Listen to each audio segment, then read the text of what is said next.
Oh, mag-check ng bearing. Ramdam dito. Mayroon siyang sira sa bearing. Raramdaman nyo dito sa may shock. Ikutin mo lang to.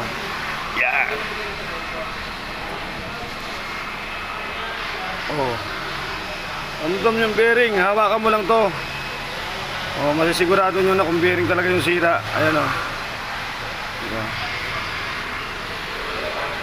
Bearing ang sira.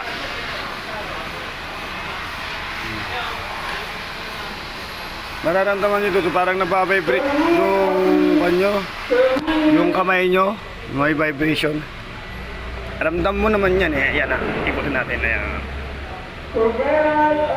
Yan.